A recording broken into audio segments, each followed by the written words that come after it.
Right ఇక breaking news చూస్తున్నాము. Medigadda barrage లో తాత్కాలిక మరమ్మతులు కొనసాగుతున్నాయి.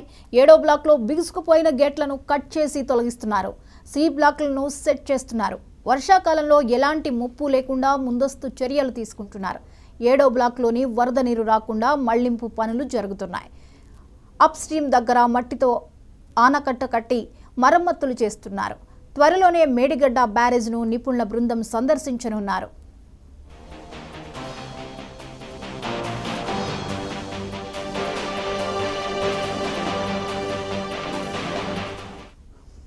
రైట్ మొత్తానికి మేడిగడ్డ బ్యారేజ్ లో తాత్కాలిక మరమ్మతులు అయితే కొనసాగుతున్నాయి. 7వ బ్లాక్ లో బిగుసుకుపోయిన గేట్లను కట్ చేసి తొలగిస్తున్నారు.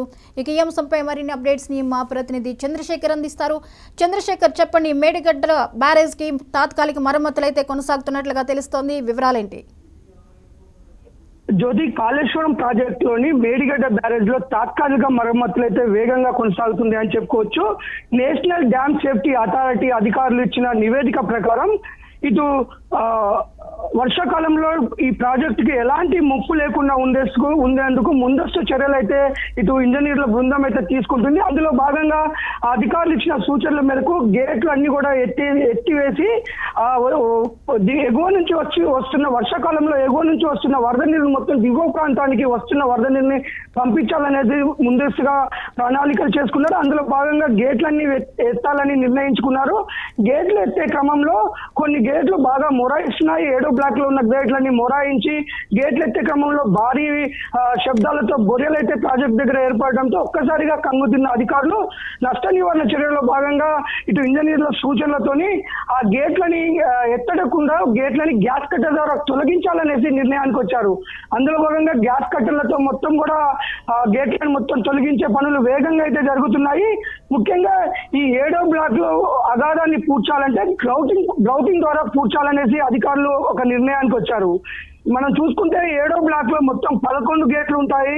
అందులో 4 నుంచి 5 గేట్ల వరకు బేలో గేట్ల ముందున్న బేలో ఇసుక ద్వారా గ్రౌటింగ్ చేసి ఆ యొక్క సమస్యని తీర్చాలనుకున్నారు. ఆ బేలో ఇసుకని పంపించడం కోసం ప్రతి బేకి 2 చొప్పున రంధ్రాలు చేయాలనేసి ప్రస్తుతం రంధ్రాలు చేసే పనిలో కొనసాగుతున్నారు. భారీ బోరింగ్ యంత్రాల ద్వారా అక్కడ బేలో హోల్స్ వేస్తున్నారు. ఒక్కొక్క బేకి 2 చొప్పున హోల్స్ వేస్తున్నారు.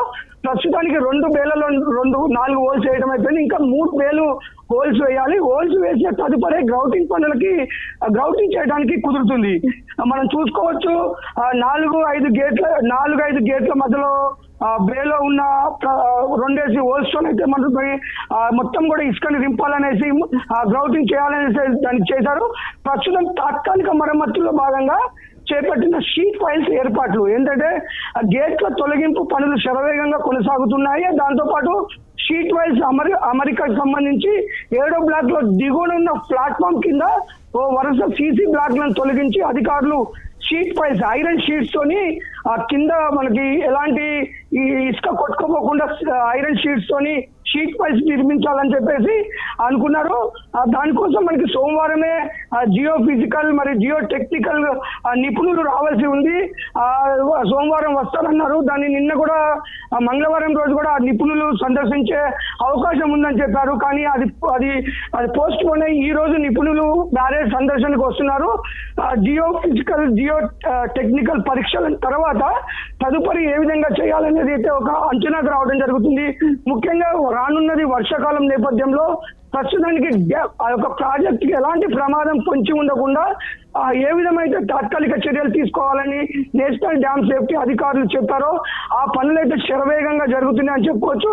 అందులో భాగంగా ఈ పనులకు ఎలాంటి వరద నీరు ద్వారా ఆటంకం జరగకుండా అప్ స్ట్రీమ్ పైన అక్కడ ఒక మట్టితో ఆనకట్ట కలిపి వరద నీరుని 7వ బ్లాక్ లోకి రాకుండా ఆపి ఇక్కడ పనులు కొనసాగించాలని నిర్ణయానికి వచ్చారు. జ్యోతి, రైట్, థ్యాంక్ యూ చంద్రశేఖర్.